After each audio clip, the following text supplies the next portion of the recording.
My girlfriend posted a quote on Facebook after an argument. Sometimes you have to walk away from toxic men. I liked the post and commented, I agree. Then I posted a photo of her suitcases on the driveway and tagged her with the caption, start walking. And then, original post, I, 29 male, need to get this off my chest because the last 48 hours have been absolutely insane. Background, my girlfriend, 27, moved into my house about 8 months ago. My house, bought and paid for 3 years before we met. She was paying $1,400 monthly for a studio apartment, complaining constantly about rent. I suggested she move in, save some money. Big mistake. The agreement was simple. She'd pay $600 monthly toward utilities and groceries. No rent since I already owned the place outright. Seemed fair. She agreed immediately. First month, paid on time. Second month, can I pay you next week? Tight month. Sure, whatever. By month 6, I'd received maybe $2,000 total. Should have been $3,600. I stopped asking. Didn't want to seem petty. Meanwhile, she's ordering takeout 4 times weekly, getting her nails done every 2 weeks. New clothes constantly, Amazon packages arriving daily, all on her dime, supposedly. But she couldn't afford $600 monthly for shared expenses. The argument, last Tuesday night around 9 p.m. I'm doing dishes from dinner I cooked. She's on the couch scrolling her phone. Me, hey, can you help clean up? I'm tired, had a long day. I worked too and cooked dinner. You offered to cook. I didn't ask you to. I cook every night because you never do. Maybe I would if you didn't act like such a control freak about the kitchen. Record scratch moment. Control freak? For asking her to help clean? Me, I'm asking you to wash 3 dishes. That's not controlling. This is exactly why I need my own space. You're always monitoring what I do. Always complaining.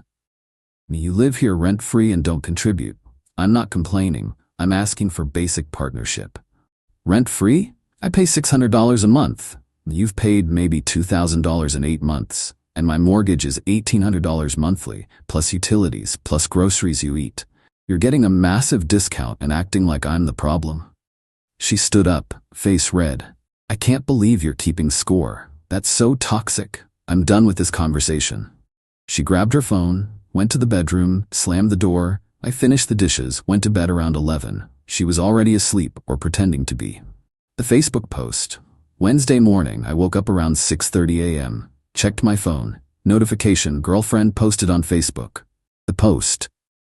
Sometimes you have to walk away from toxic men who keep score of every little thing and make you feel guilty for existing. Know your worth, ladies. Don't let anyone dim your light. Posted at 11:47 p.m. Right after our argument, already had 23 likes. Comments from her friends, you deserve better. Don't let him treat you like that. Red flags everywhere. I sat there, coffee getting cold, reading the comments. She'd made me the villain in a story where I asked her to wash dishes. Then something clicked. She wanted to walk away from toxic men? Cool. I'd help. I liked her post. She probably thought it was an accident. Then I commented, I agree. Sometimes you really do need to walk away. 5 minutes later, my phone buzzed. Text from her. Did you just comment on my post? Me, yeah, you're right. People should walk away from toxic situations. That wasn't about you. Funny, posted right after our argument, but okay. You're making this a bigger deal than it is. Nope, just agreeing with your wisdom. In fact, I'm gonna help you walk away. What's that supposed to mean? I didn't respond? Got dressed, went to the garage, found her suitcases. She'd stored them there, brought them inside, started packing. The packing. She came out of the bedroom around 7:45, saw me folding her clothes into suitcases. Her, what are you doing? Me helping you walk away from this toxic situation. Are you serious right now? You posted publicly that you need to walk away. I'm assisting. Your clothes, your shoes, your bathroom stuff, all getting packed. Her, this is insane. It was just a post. Me, a post calling me toxic. To all your friends. After I asked you to help with dishes. So yeah, let's solve the problem. You leave. No more toxicity. You can't just kick me out. My house. Your name's not on anything. You're basically a guest who stopped paying their share months ago. I need time to find a place. You've had 8 months to pay your share. You've had years to save money, but you've got new clothes, fresh nails, constant takeout. You'll figure it out. She started crying. Where am I supposed to go? Me, not my problem. You wanted to walk away. Walk. I finished packing 3 suitcases, 2 boxes of random items, her laptop bag, carried them to the driveway, arranged them nicely, took a photo, posted on Facebook, tagged her. Caption, start walking. Posted it at 8:03 a.m. The immediate fallout, her phone started blowing up immediately. Mine too, her friends calling her. My phone ringing, her mom, her sister, even some mutual friends. Ignored all of it. Told her, you've got until 6 p.m. to get your stuff. After that, I'm donating it. Her, you can't do this. Me, watch me. 6 p.m. Get it gone. She called her mom, sobbing, screaming about how I was throwing her out on the street. Her mom apparently offered to come get her. By 10 a.m., her mom arrived, older version of my girlfriend. Same attitude. Her mom, you should be ashamed of yourself, putting her belongings outside like trash. Me, she called me toxic on Facebook. I'm solving the problem. Her mom, over dishes? You're really ending a relationship over dishes? I'm ending a relationship because she lives here rent-free, contributes nothing, complains constantly, then publicly calls me toxic for asking her to help clean. Actions have consequences. She's been helping. She cooks, she cleans. She hasn't cooked a meal in 3 months, hasn't paid her agreed contribution in 6 months. Check your facts. Her mom loaded the suitcases into her car. My girlfriend stood on the driveway crying, staring at me like I'd killed her dog. Her, I can't believe you're doing this. Me, I can't believe you posted that garbage on Facebook. We're even. They left around 11 a.m. I changed the locks by noon. Cost $180. Worth every penny. Update 1, 3 days later. The fallout has been absolutely wild. Buckle up. The social pressure. Within hours of my post, I was getting messages, not just from her friends, from my friends too. People I've known for years suddenly questioning my character. One buddy, dude, that post was harsh. You really threw her out? Me, she called me toxic publicly. I agreed and helped her leave. Him, but the Facebook post? Kind of petty. Me, her post calling me toxic wasn't petty? She didn't name you. Me, posted right after our argument. Everyone knew. Stopped defending her. Lost a few people over this. Turns out they weren't really my friends anyway. They were couple friends. People who knew us as a unit. They picked her side. Fine. The financial discovery. Thursday morning, I was cleaning out the bedroom. Found some paperwork she'd left behind. Bank statements, credit card bills. Curiosity got the better of me. She owes $8,400 on credit cards. 4 different cards. All maxed. Student loans, $31,000. She made roughly $42,000 annually at her job. After taxes, maybe $2,800 monthly take-home. Rent at her old place, $1,400. She was barely surviving. That's why she jumped at moving in here. Not because she loved me, because I was a financial solution. $600 monthly to live in a whole house? She should have been saving thousands. Instead, she racked up more debt. Found something else too, a notebook, diary-ish. Skimmed it? Yeah, invasion of privacy, don't care at this point. Entry from June, need to figure out how to stay here long-term without paying as much. Maybe suggest we get married, then it's half mine anyway. Entry from August, he's so annoying about money, acts like $600 is nothing when he owns the whole house. Need to train him to stop asking. Train me, like I'm a dog. I photographed every page, sent copies to myself, kept the original, might need it. The attempted return, Friday evening around 7 p.m. Doorbell rings, it's her, with her sister. Looked through the window, didn't open the door.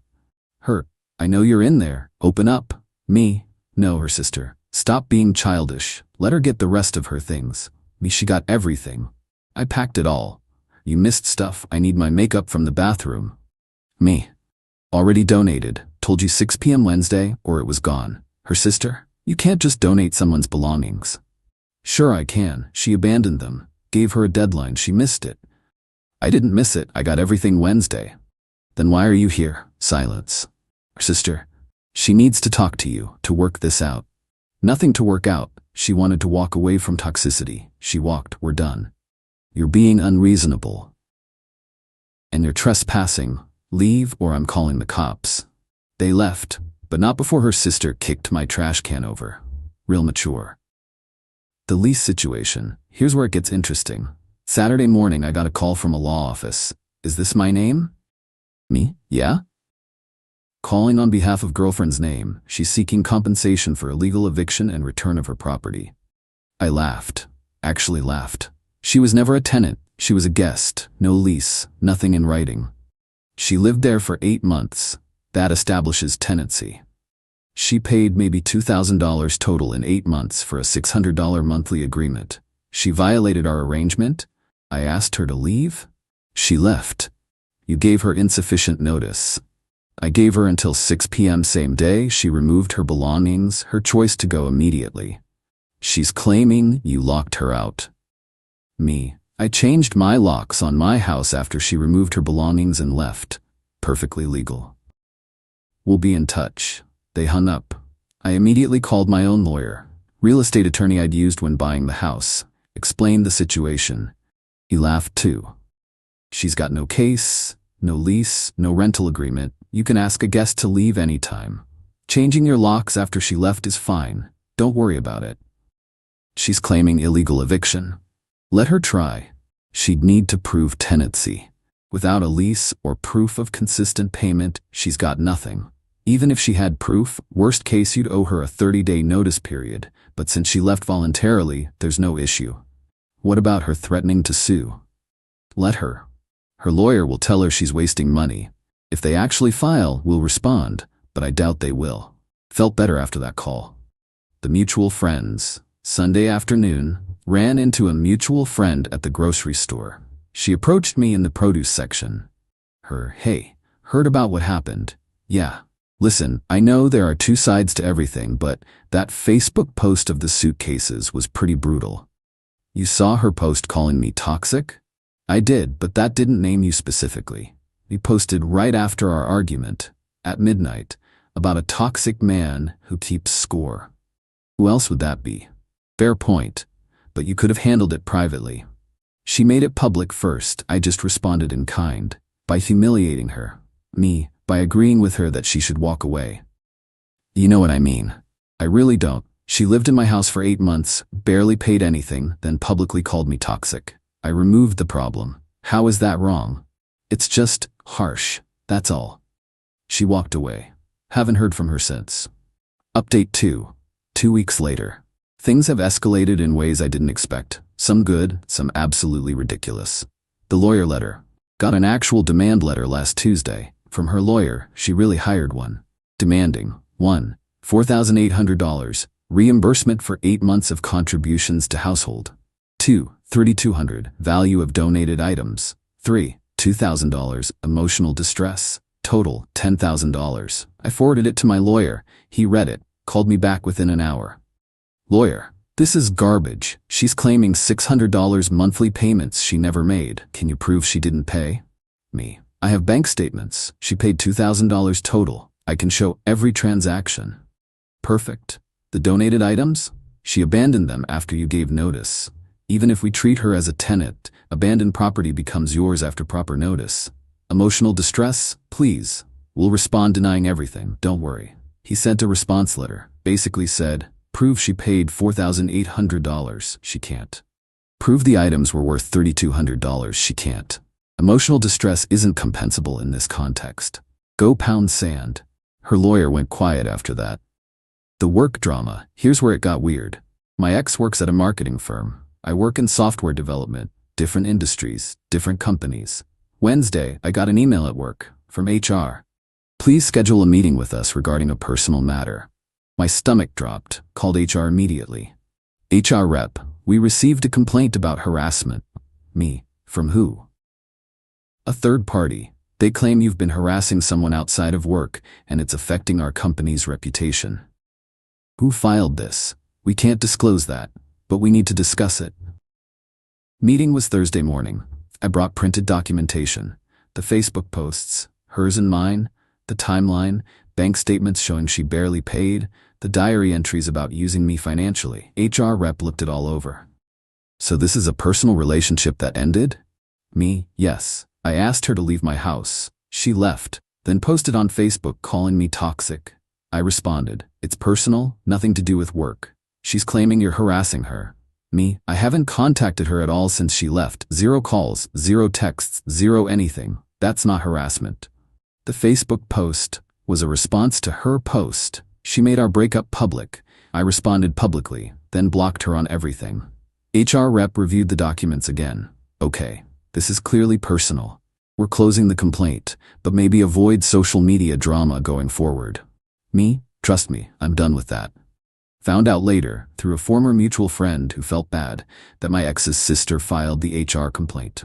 Not even my ex directly. Her sister called my company pretending to be a concerned citizen. Pathetic. The family pressure. Her mom has been calling. I blocked her number after the second call, but she started calling from different numbers. Finally answered one. Her mom, we need to talk about this situation. Me, no we don't. My daughter is devastated. She's having panic attacks. She can't sleep. Me, not my problem. You threw her out with nowhere to go. Me, she's living with you. She's fine. She's not fine. She's depressed. She might need medication. Again, not my problem. She chose to publicly call me toxic. I agreed and helped her leave. Actions. Consequences. Her mom. She made a mistake. She was upset. You're really going to hold one Facebook post against her forever? It wasn't the post. It was 8 months of her using me financially while contributing nothing. The post was just the final straw. I'm done discussing this. She loves you. She loved my house and my lack of rent. Check her diary entries about training me to stop asking for her share. She's manipulative. Her mom. You read her diary? Me, she left it here. Found it while cleaning. Real eye-opening stuff about how she planned to marry me for the house. You're twisting her words. I photographed every page. Want me to send them to you? See what your daughter really thinks? Silence. You're a cruel person. I'm a person who got used and ended it.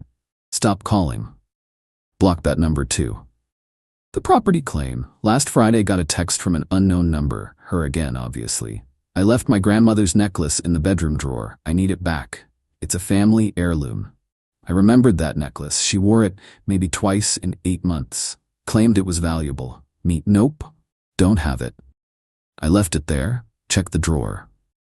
Already cleaned out everything. Donated what was left after you missed your deadline. You donated a family heirloom. If it was so important, you should have gotten it Wednesday. I gave you a deadline. You missed it. I'm calling the police. Go ahead. Tell them you left property at your ex-boyfriend's house and missed the deadline to retrieve it. See how that goes. She actually did call the police. 2 officers showed up Saturday morning. Officer, sir, we got a report about stolen property. Not stolen. Abandoned. I asked her to leave, gave her until 6 p.m. to get her stuff. She got most of it, left the rest. I donated what remained. Officer, she's saying there was a valuable necklace. If it was valuable, she should have prioritized getting it. I cleared out the bedroom a week after she left. Gave her plenty of time. Do you have proof you donated items? Me, donation center receipt. Goodwill, got it somewhere. The officer looked tired. Sir, this is a civil matter. We can't force you to return items you no longer have. Ma'am, you'll need to work this out privately or through the courts. My ex, she was sitting in a car outside, but it was my grandmother's necklace. Officer, then you should have gotten it when you were asked to remove your belongings. We're done here. They left. Honestly, I do vaguely remember seeing a necklace. It's in a box in my closet.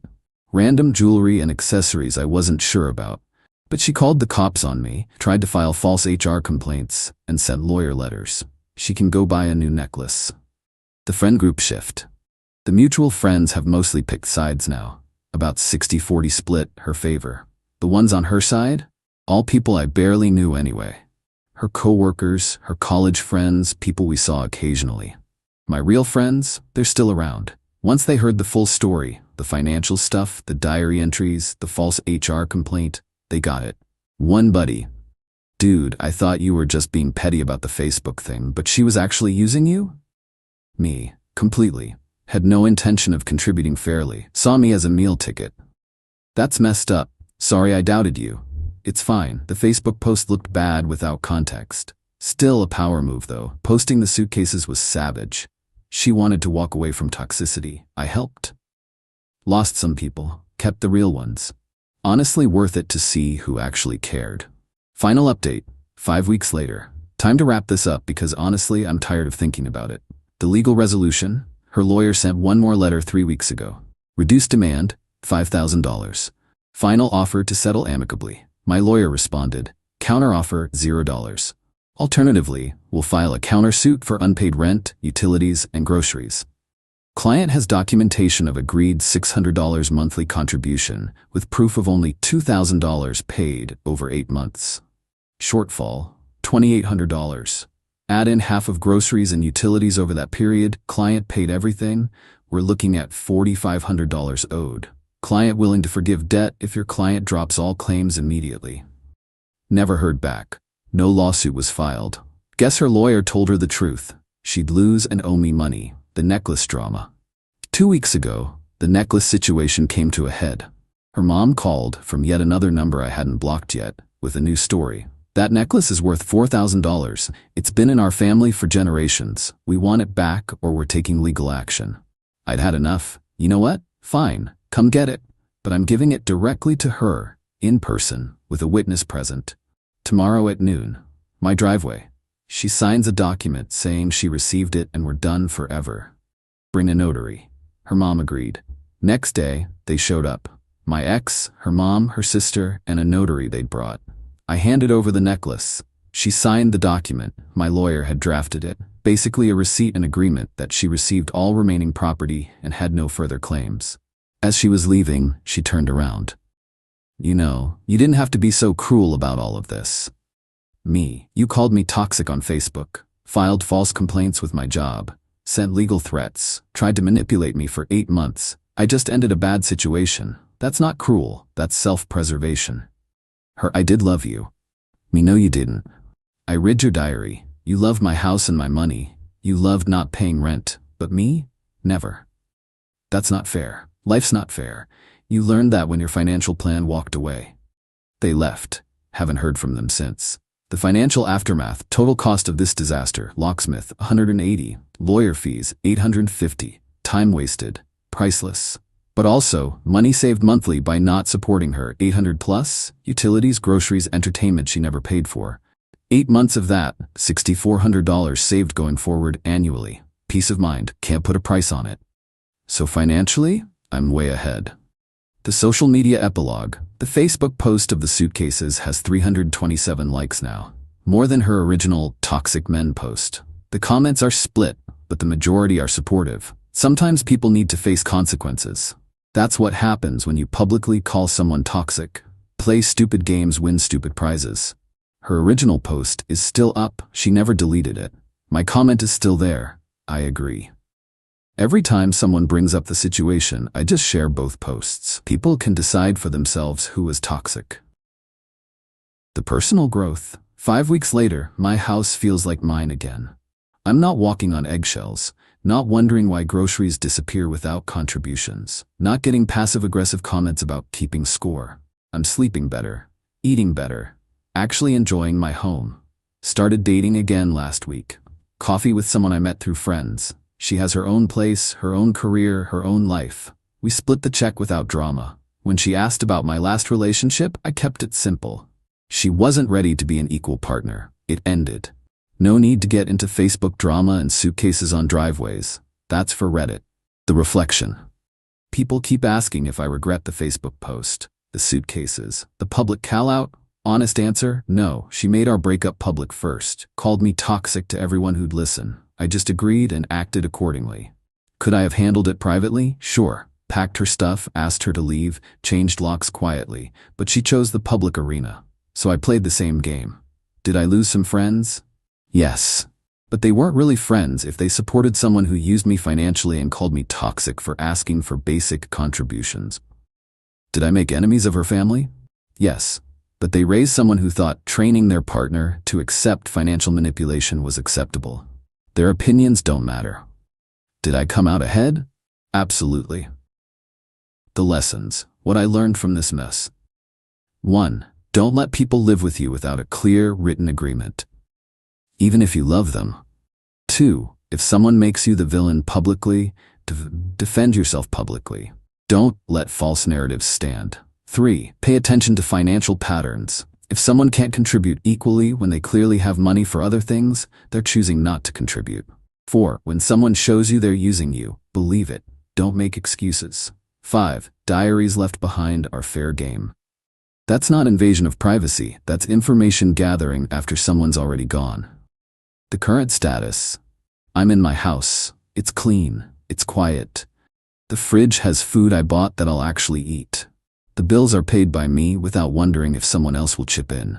My ex is living with her mom. Probably still complaining about how unfair I was. Probably still telling people I'm toxic. Probably still avoiding responsibility for her own choices. Her flying monkeys have stopped calling. The legal threats have stopped. The drama has finally died down. Life's boring again. And boring is exactly what I wanted. She wanted to walk away from toxic men. I made it easy. She should thank me, really. I solved her problem. As for the Facebook post, still up, still public, still a reminder that if you're going to call someone toxic on social media, they might just agree with you. And that agreement might come with your suitcases on the driveway. Worth it? Absolutely. Thanks for following this mess. Time to close this chapter and actually move forward.